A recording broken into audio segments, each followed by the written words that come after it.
अध्यक्ष महोदय, ये सरकार किसी और का रिकॉर्ड बनाए ना बनाए, लेकिन पेपर लीक का रिकॉर्ड जरूर ये सरकार बनाएगी।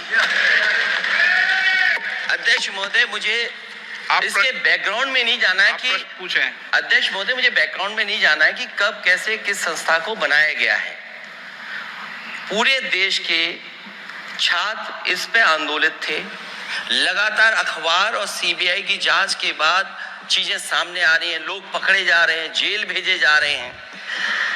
मैं अध्यक्ष महोदय आपके माध्यम से पूछना चाहता हूं मंत्री जी से, क्या सेंटर वाइज जिन बच्चों को सबसे ज्यादा नंबर मिले हैं, क्या उसकी सूची जारी करेंगे?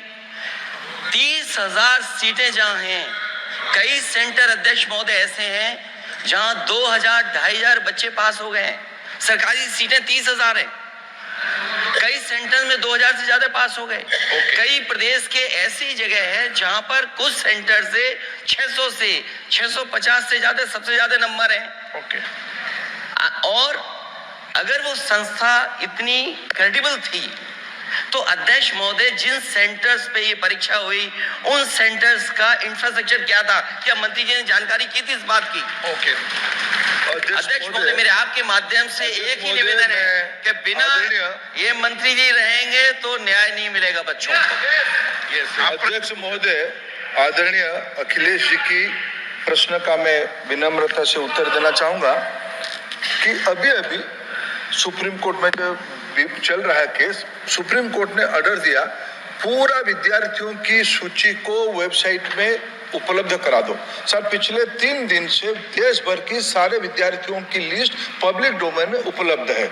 ये सारा चीज खुले पे है और कई प्रकार की तर्क आ चुका है। सर, मैं एक अभी उसमें केरल के विद्यार्थी भी अच्छे किए हैं, क्या हम ये कहेंगे भी वहां भी कुछ गड़बड़ी हुई थी?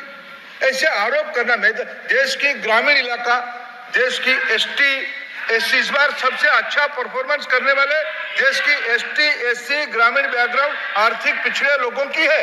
क्या हम उनकी मेधा को हम चुनौती देते हैं?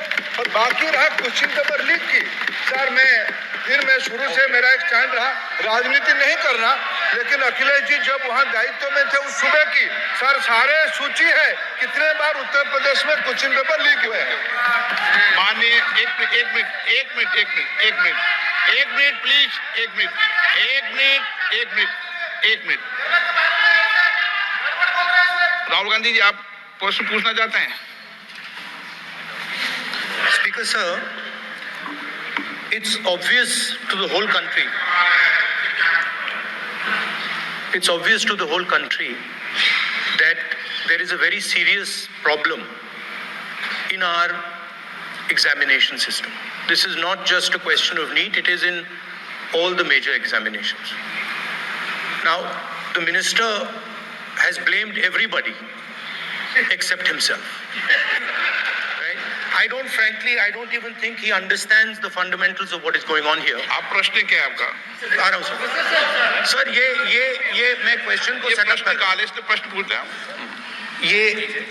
The issue is that there are millions of students in this country who are extremely concerned at what is going on and who are convinced that the Indian examination system is a fraud.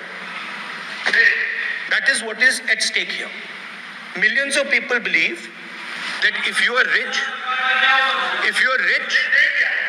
rich and if you have money, you can buy the Indian examination system. And by the way, and this is the same feeling that the people in the opposition have. And that is why we are asking some very simple questions to Honorable Minister. Number one, as this is a systemic issue, what exactly are you doing to fix this issue at a systemic level? Yes. That's the first question. Okay. Question में चल रहा है please. अब मैं मंत्री जी मैं एक बार बोल दूं इस बात पे? चलो मंत्री जी आप शॉर्ट में जवाब दो, फिर मैं बोल ही देता हूँ। आज आप शॉर्ट में जवाब देना। अध्यक्ष महोदय, मेरे जो शिक्षा है, मेरे जो संस्कार है, मेरे जो सामाजिक जीवन है, मेरे को मेरे राज्य की, मेरे सूबे की जनता की स्वीकृति मिली है। मैं किसी की, मेरे बौद्धिक और मेरे संस्कार की सर्टिफिकेट मेरे को सारी सदन में किसी से नहीं चाहिए। देश की प्रजातंत्र में चुन के मेरे नेता प्रधानमंत्री मोदी जी को प्रधानमंत्री की भूमिका दिया है। मैं उनकी निर्णय से यहाँ उत्तर दे रहा हूँ सदन को। बाकी ये कहना चिल्लाने से सच झूठ नहीं हो जाएगा साहब। ये जो कहा गया देश की अभी की एग्जामिनेशन सिस्टम रबिश है सर, इससे दुर्भाग्यजनक बयान देश के नेता प्रतिपक्ष का कुछ नहीं हो सकता।